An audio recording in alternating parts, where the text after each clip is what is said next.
Pues yo diría de Inés París que es una cineasta. A veces me preguntan qué se dice, guionista, directora, no, cineasta lo reúne más, reúne las dos cosas. Y luego yo también, claro, trabajo muchísimo para la televisión. Esto es en la parte profesional, pura y dura, ¿no? Sí. Diría más en general que soy una persona a la que le gusta, le chifla contar historias. Sobre todo me gusta retratar el mundo y imaginar. Y en estos últimos años, será porque me voy haciendo mayor, también me gusta muchísimo dejar memoria de lo que he vivido. O sea, creo que eso también es una cosa que cada vez me interesa más. Después, pues me ha interesado mucho siempre también la implicación social. Creo que hay que comprometerse con nuestro mundo y que hay que intentar que este mundo sea mejor, porque la verdad es que creo que es un desastre. Y entonces pues he procurado siempre tener esa parte también, ¿no? Dentro de la cual muy específicamente he trabajado en el terreno de la igualdad entre mujeres y hombres, y sobre todo en el mundo de la cultura, porque es el que he conocido más de cerca y entonces sobre el que he reflexionado. Luego creo que en mi caso es importante decir también que soy una persona muy familiar. Fíjate, aunque parezca que hago tantas actividades y tal, para mí el núcleo familiar es importantísimo. Entonces lo es primero como mis orígenes. O sea, gran parte de lo que hago tiene mucho que ver porque me siento heredera de una tradición. Yo soy de una familia de intelectuales, que es una cosa rara en España, ¿no? Sí. Que hayamos conseguido además sobrevivir generación tras generación dedicándonos al pensamiento, a la cultura, al arte. Sobre todo es que soy hija además de un filósofo, Carlos París, cuya memoria estoy empeñada en honrar continuamente, porque a mi padre hay que saber quién es y continuar leyéndolo. Murió hace 2 años. Y soy también nieta de otra figura fundamental en Galicia, que es Fermín Bouzabrey. Y entonces, bueno, toda mi familia la verdad es que está llena de pensadores y eso a mí me resulta como una herencia estupenda. Igual que me resulta una herencia estupenda pues que mi abuela fuera de las primeras mujeres que fueron a la universidad, igual que todas sus hermanas. Sabes, que mi madre fuera una enorme también profesional, cuando eso no era habitual en este país, que nos educara en igualdad. Entonces todo eso es un pozo para mí importante.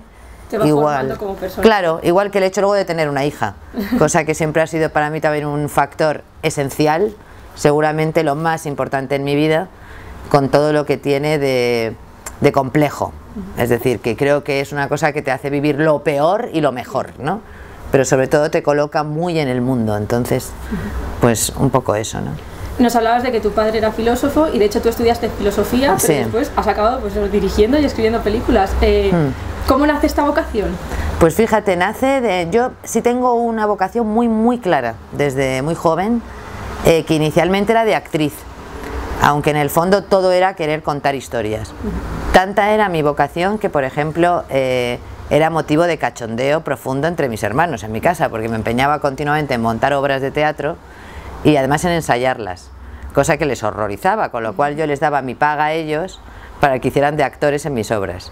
Y aceptaban más bien malhumorados, siempre se rebelaban, ¿no? Decían que había cosas que eran límites, como que les hiciera dar volteretas o tal, eso ya les parecía que no. Y siempre he querido contar historias. Después yo me empeñé en ser actriz durante un tiempo, estudié además arte dramático y estudié filosofía al tiempo. Y llegué a este mundo, como tantas veces ocurre en las carreras profesionales, un poco por azar.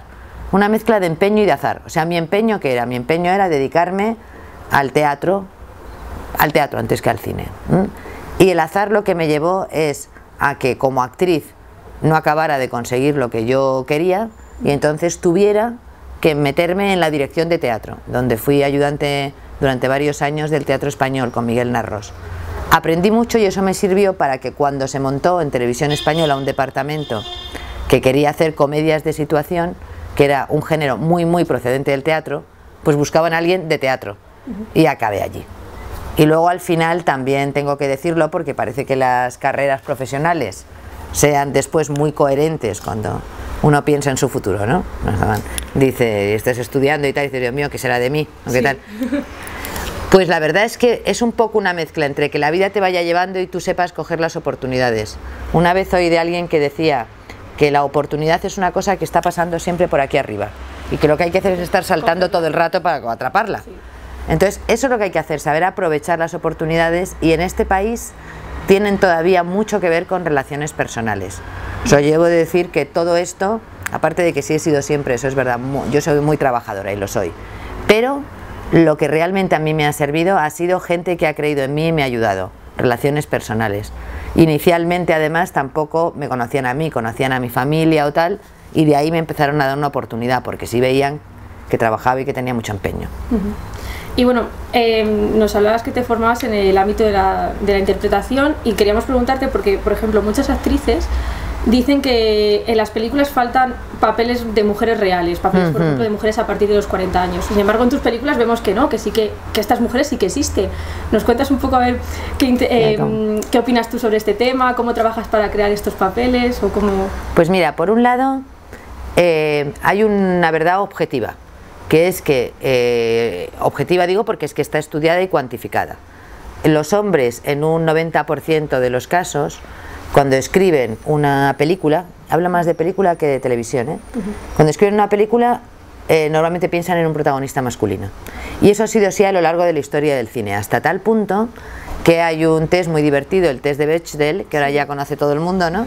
Que plantea, analizó todas las principales películas de la industria americana para ver si había al menos 3 personajes femeninos con nombre propio que hablaran entre sí, y que cuando hablaran no fuera de hombres o del hombre protagonista de la película, y entonces todas las películas fracasaban.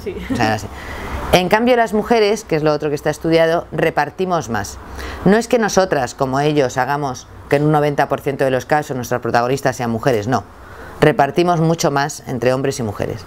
Yo cuando empecé esto ni lo pensaba. O sea, no se me había pasado por la cabeza. Sí, hombres, mujeres, vamos, es que yo contaba historias, punto. Y en un momento dado empiezo a aprender de feminismo y me doy cuenta de que cuando yo creo que miro el mundo objetivamente y que todo lo...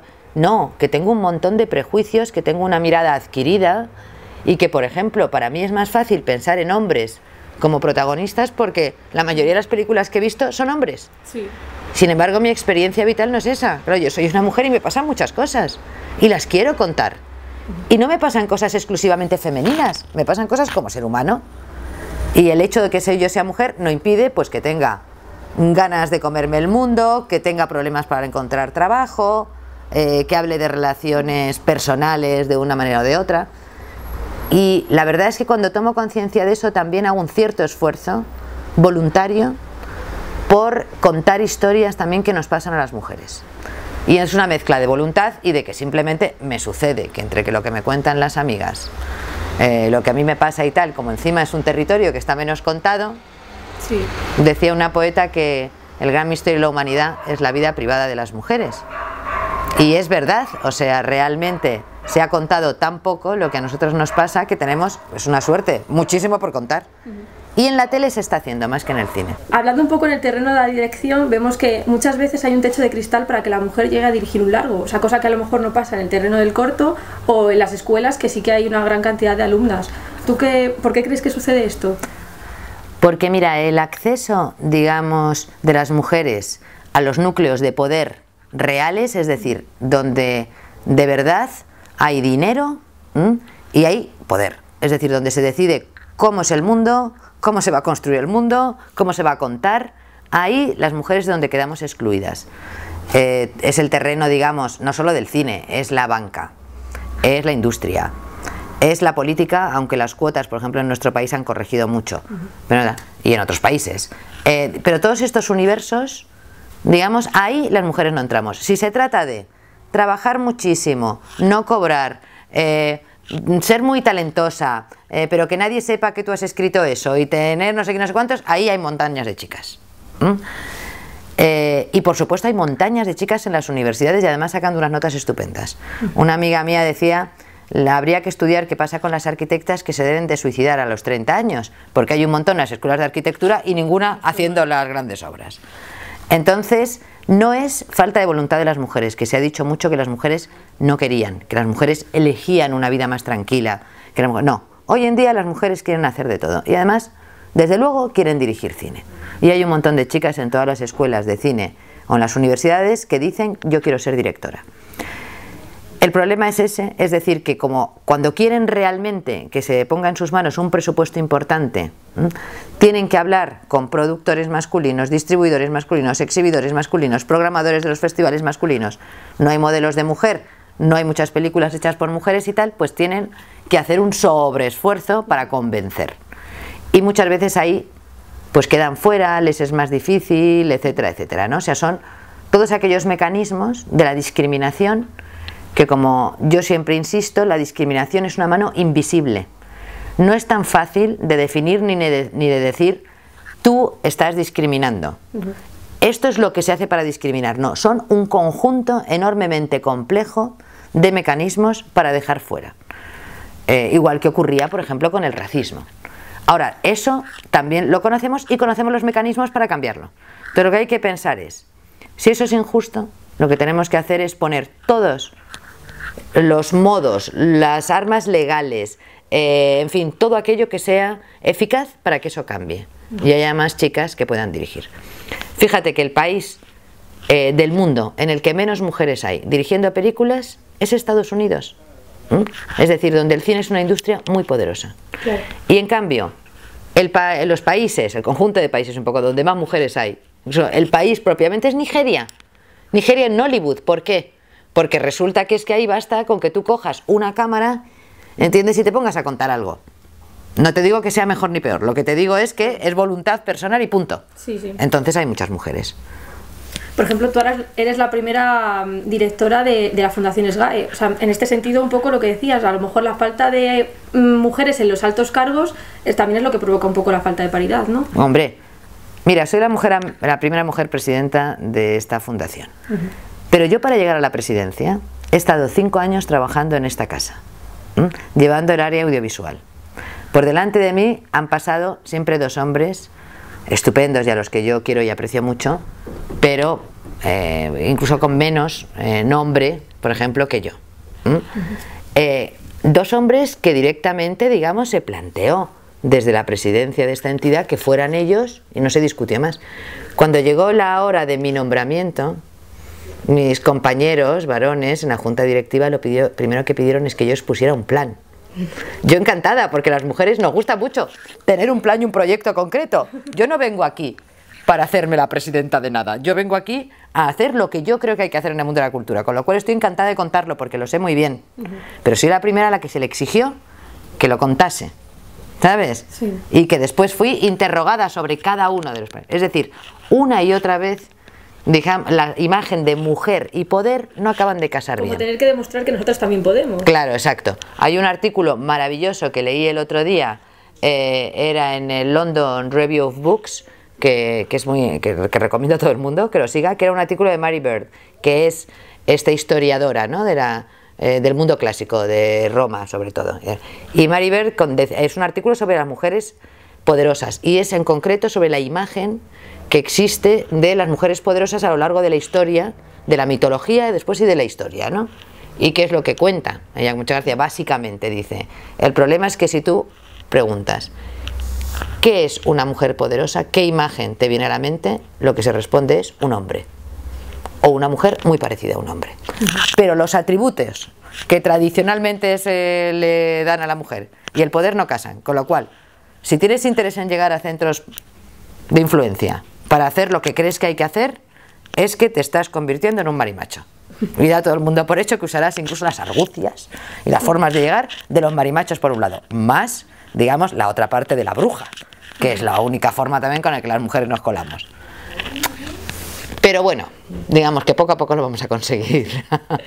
Volviendo un poco al terreno de la dirección y sobre el informe que estáis elaborando. Por ejemplo, en el último informe de CIMA solo hay un 16% de mujeres directoras frente a un 84% de hombres. No sé si los datos que os estáis encontrando vosotros son tan críticos como estos o varían un poco. Bueno, estamos haciendo un estudio muy interesante dentro de la Fundación SGAE, y este estudio, que empezó hace ya 1 año y pico, lo que tenemos muy pocos datos todavía, cuando salga yo creo que va a ser muy importante porque muestra realmente una foto tanto de la música como del arte dramático como del cine y la televisión, entonces va a ser muy muy completo. Y fundamentalmente lo que por ahora hemos visto en las pocas cifras que tenemos, las tengo por aquí, mira, vienen a decir, dentro de SGAE los socios, es decir, los autores que además, digamos, se consideran tales, es decir, que son profesionales, ¿no?, de la autoría, hay un 82,4% de mujeres, de hombres, de mujeres, un 82,4% de hombres, y las mujeres son un 17%. Pero a medida que vas analizando esto y dices, de todos estos, los que cobran algo, ya las mujeres en vez de ser un 17 son un 16 y los hombres suben. Los que cobran más de 9.000 euros al año, ya las mujeres bajan de nuevo y ya son un 14% y los hombres van subiendo. Es decir, ya la autoría es difícil, pero si además esa autoría es reconocida y remunerada, nosotras vamos desapareciendo. Y fíjate que esa cifra además que da CIMA, en este momento yo ni siquiera estoy de acuerdo, la quiero ver, o sea, ojalá, pero eso es porque mezclan, digamos, lo que son largometrajes de ficción con cortometrajes y documentales. Hay muchas mujeres en cortometrajes y muchas mujeres en documentales. Ellos creo que separaban en el informe por documentales y ficción y animación. Bueno, las cifras de animación ya sí que... Las de animación son terribles. Creo que era un 8% de mujeres solo. Claro, están. Sí, sí. Pero digamos que yo tengo... A mí me parece que es más baja la cifra, solo por lo que veo a mi alrededor.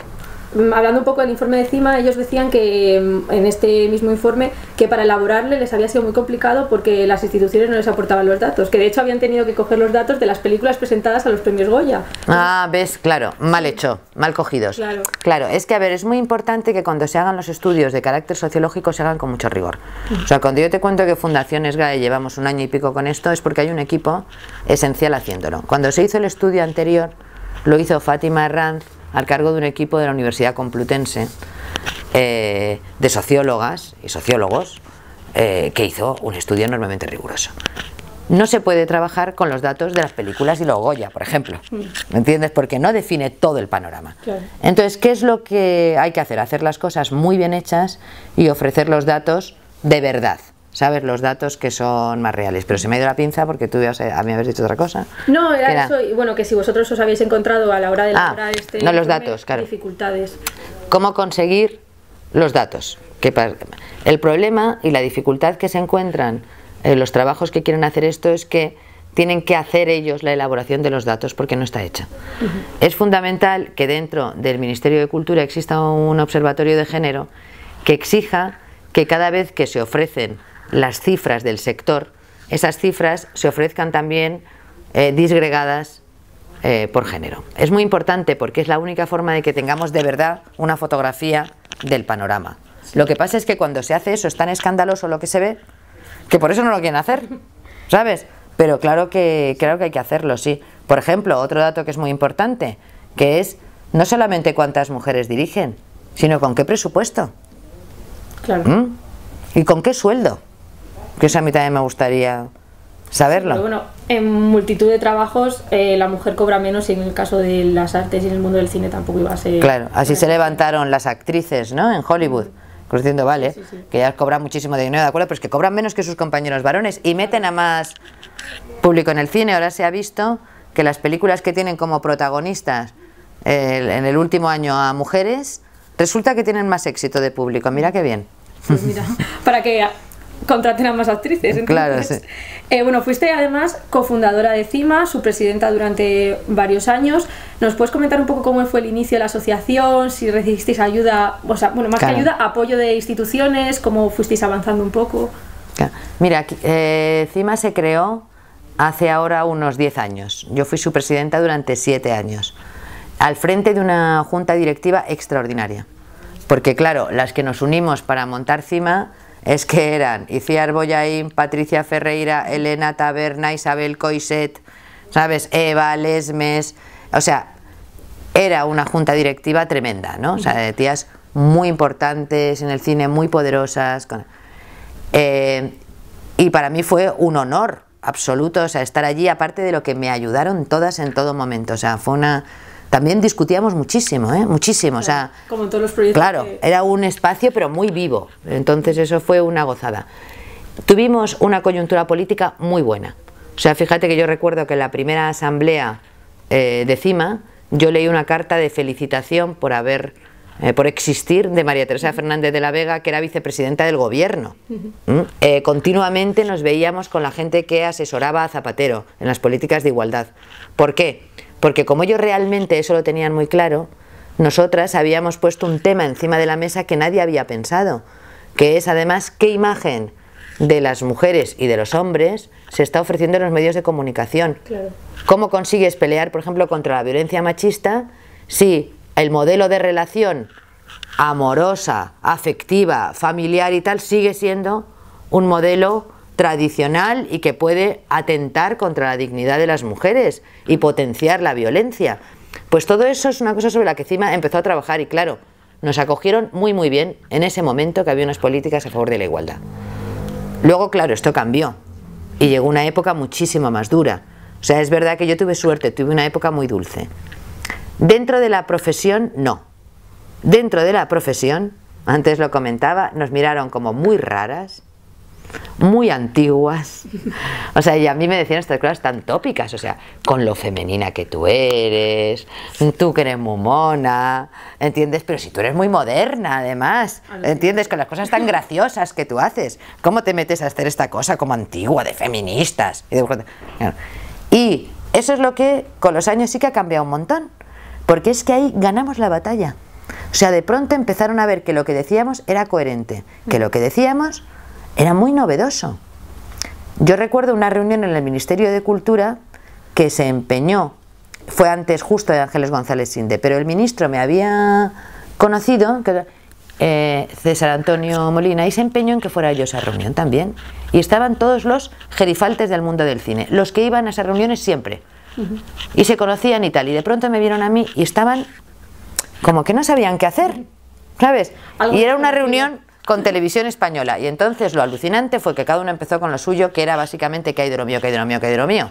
Mis películas, ¿por qué no produces esto, si esto, tal, no sé qué, no sé cuántos? Claro, me tocó el turno a mí, había que elaborar una nueva ley de cine, y se estaba discutiendo también la ley del audiovisual, y entonces yo planteé la ausencia de mujeres, que las mujeres podíamos aportar un montón de cosas, o que los espectadoras eran femeninas masivamente en las televisiones, ¿qué tal? Y el director general de televisión abrió así los ojos y dijo, de esto vamos a seguir hablando. ¿Sabes? Es decir, de pronto descubrieron que de antiguo nada era un mensaje muy novedoso, muy enriquecedor para los medios y muy interesante. Y encima empezaron a aparecer un montón de chicas jóvenes, algunas formadas fuera de España y otras formadas en unas universidades donde los estudios de género ya empezaban a tener importancia, y a decir, es que somos feministas. Claro, vamos, hasta que, no sé, empezaron a ponerlo hasta en las camisetas, no sé qué son de Chanel o de Dior este año. Sí, sí, sí. Es decir, que de pronto se ha convertido en moda. Esto es muy importante y muy bueno. Yo espero que no sea solo una moda, eso sí. Claro, que no se confunda de lo que es a lo que es una moda al fin y al cabo. Sí, sobre todo porque lo que yo creo que propone una visión feminista en los medios audiovisuales y de comunicación no es excluir a nadie, es todo lo contrario. O sea, lo que pedimos es diversidad. Claro. Y la diversidad es lo que es más precioso, ¿sabes? O sea, es lo que hace que sea rico realmente lo que se puede contar. Si lo que es lo que buscamos siempre, originalidad, algo diferente y al tiempo algo que sea reconocible porque está en la realidad, pues ese mundo inmediato que es original porque nunca se ha contado, pero reconocible porque está pasando, es el nuestro. Entonces yo creo que tenemos un futuro esplendoroso ahora mismo, más allá de las camisetas. Y sobre las ayudas que se otorgan específicas a las mujeres, ¿tú crees que son beneficiosas o porque hay algunas personas que dicen que a lo mejor es como discriminación positiva al fin y al cabo? Mira, digamos, la discriminación positiva, las acciones positivas son buenas siempre, porque se ha demostrado que no hay otra forma de entrar. Lo que pasa es que hay que hacerlas bien, aplicarlas bien. Yo siempre pongo un ejemplo, que es el mundo del golf. O sea, lo que se hace en un campeonato mixto de golf es lo siguiente: las mujeres tienen menos fuerza, ¿vale? Entonces, como tienen menos fuerza en el golpe, para poder llegar al final en las mismas condiciones que los hombres, ellas salen un poquito adelantadas. Pero una vez han salido un poco adelantadas, el partido se juega a iguales. Esto es lo mismo que nosotras siempre pedimos en las medidas de acción positiva en su momento, que fue: yo no quiero que cuando haya aquí encima de la mesa ya 2 guiones, cojas el mío porque está escrito por una mujer. No, en absoluto. ¿Entiendes? Yo lo que quiero es que cuando llegan los proyectos, al principio, y tú das puntos y dices, doy puntos por la trayectoria de esta productora, doy puntos porque es un proyecto canario, que también se dan, ¿no? Sí. Por la diversidad, doy puntos por tal, ahí es donde tú me tienes que dar unos puntos también porque soy mujer. ¿Por qué? Porque eso significa que le doy un primer empujón a proyectos que ya sé que las mujeres vienen con productoras más pequeñas, tienen una trayectoria profesional más dificultosa que sus compañeros varones, con lo cual no tienen un currículum tan espectacular, no tienen tal. Ahí me apoyas, igual que apoyas al canario que sabes que lo tiene más difícil. Pero luego, una vez me has apoyado ahí, con lo cual consigo que pase a la segunda fase, ahí a iguales. O sea, yo no quiero, digamos, que los hombres de esta industria, ni las mujeres, ni la sociedad piense que yo paso por ser mujer. Lo que tú tienes que hacer es corregir la posición de desigualdad en la que me ha colocado una sociedad que no da las mismas oportunidades. Tú ahí me igualas, pero después compito en igualdad de condiciones. ¿Sabes? Esa es mi opinión sobre el tema, ¿no? Y sobre cómo hay que aplicar las políticas de igualdad, que por otra parte son las mismas que se han aplicado siempre en el terreno de la no discriminación racial en Estados Unidos. Y como yo creo que ellos saben muy bien cómo hay que hacerlo, pues pienso que es un poco esa la vía. Y para ir terminando un poco ya, estás ahora con la dirección de la Fundación SGAE, con este informe, pero ¿qué más proyectos tienes en mente? Claro, lo primero que tengo que decir, digamos, es claro, estar aquí en la presidencia de la Fundación es para mí un honor y es estupendo y creo que puedo hacer mucho, pues porque puedes decidir, digamos, influir en las políticas culturales en un país, ¿no? Y eso yo lo quiero hacer, pero no es mi profesión, ni remotamente, y además este tipo de trabajos además no se cobra por ellos, con lo cual yo tengo que dedicarme a mi profesión. Y bueno, yo estoy en este momento al frente de una serie para Mediaset, para Telecinco, una serie que produce Globomedia, o sea, Mediapro, que se llama El Accidente, que la protagoniza Inma Cuesta, que es una actriz maravillosa, junto con Kim Gutiérrez, también un monstruo, y gente como Eusebio Poncela o Berta Vázquez o Alan Hernández, que es un descubrimiento. O sea, esta es una serie, un pedazo de reparto. Estoy muy contenta, son 13 episodios, no sé si iremos a septiembre o a enero, pero bueno, yo tengo eso ahí y estamos todavía. Yo ahora dirigiré también el 12, he dirigido los equipos de guión y todo eso, he hecho un poco lo que es un showrunner en Estados Unidos, ¿no? O sea, la creación de la idea, la adaptación en realidad, porque es una idea turca, muy gracioso, de la cual hemos tomado pocas cosas, pero algunas muy importantes, y he llevado un poco todo el equipo teniendo por encima de mí y también como cómplice, porque la verdad es que hemos trabajado una gran complicidad, a Écija, Daniel Écija. Entonces, Daniel Écija, que es una figura fundamental en la televisión en España, he tenido la suerte de conocerle y vamos a continuar trabajando juntos. Con lo cual, digamos, pues estos años me voy a dedicar más un poco a la televisión, porque estoy ahí muy metida con él en un proyecto muy ambicioso y muy bonito. Y ya para finalizar, ¿algún consejo que le puedas dar a una mujer que quiera ser directora, que quiera ser guionista, contar historias al fin y al cabo? Sí, empeño. O sea, en esta vida todo se consigue con empeño. Con lo cual lo que tú no puedes hacer es rendirte.